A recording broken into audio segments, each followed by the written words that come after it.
Hi friends, today me vlog பார்க்கலாமா? இன்றைக்கி Sunday எதுமா சாம்பார். என்னடா சண்டே எதுமா சாம்பார்னு சொல்கிறாளேன்னு பார்க்குறீங்களா? நாங்கள் ஒரு 40 டேஸ்க்கு நான்வெஜ் எதுவும் சாப்பிட மாட்டோம். ஈஸ்டர் முடிஞ்சு தான் இதுக்கப்புறம் நான்வெஜ் எங்கள் வீட்டில். இன்றைக்கி சுரக்காய் போட்டு சாம்பாரும் கத்திரிக்காய் வறுவலும் வைக்கலான்னு சொல்லிட்டு பிளான் பண்ணியிருக்கேன்.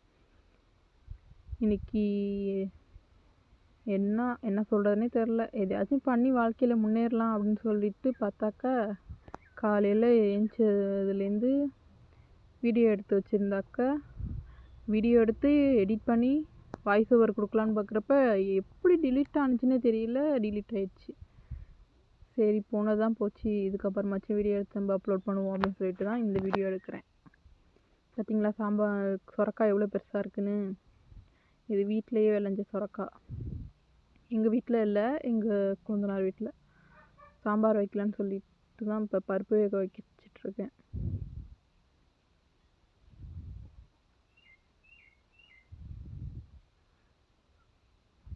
பருப்பு வந்ததுக்கப்புறம் காய் போட்டுருவேன்.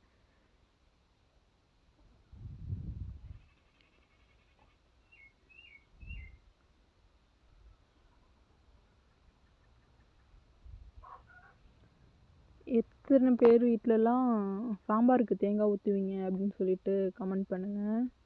இங்கே டெல்டா சைடு, தஞ்சாவூர் சைடுலாம் எல்லாருமே சாம்பாருக்கு தேங்காய் ஊற்றுவாங்க. தேங்காய் ஊற்றலைனாக்கா சாம்பாரே சுத்தமாக எங்களுக்கு பிடிக்காது, சாப்பிடவே பிடிக்காது. அவ்வளோ என்னமோ இட்லி சாம்பார் சாப்பிட்ற மாதிரி இருக்கும். தேங்காய் ஊற்றினா தான் எங்களுக்குலாம் சாம்பார் பிடிக்கும். கத்திரிக்காய் வறுவலுக்கு ரெடி பண்ணிகிட்ருக்கேன். கத்திரிக்காய் வறுவல் ரெடி பண்ணி வச்சுட்டு, மாடு வெயிலில் இருந்துச்சு, சரி போய் ஓட்டிகிட்டு வந்துடுவோம் அப்படின்னு சொல்லிட்டு இவளை மட்டும் நிலத்துல கட்டிட்டு கறவை மாடை மட்டும் வீட்டுக்கு கூட்டிகிட்டு வந்துட்டேன். வீட்டுக்கு கூட்டிட்டு வந்து தண்ணி காமிச்சு கட்டியாச்சு. இந்த வீடியோ பிடிச்சிருந்துச்சின்னா லைக் பண்ணுங்கள், ஷேர் கூட பண்ண வேணாம், சப்ஸ்கிரைப் பண்ணுங்கள், சப்போர்ட் பண்ணுங்கள். பாய்.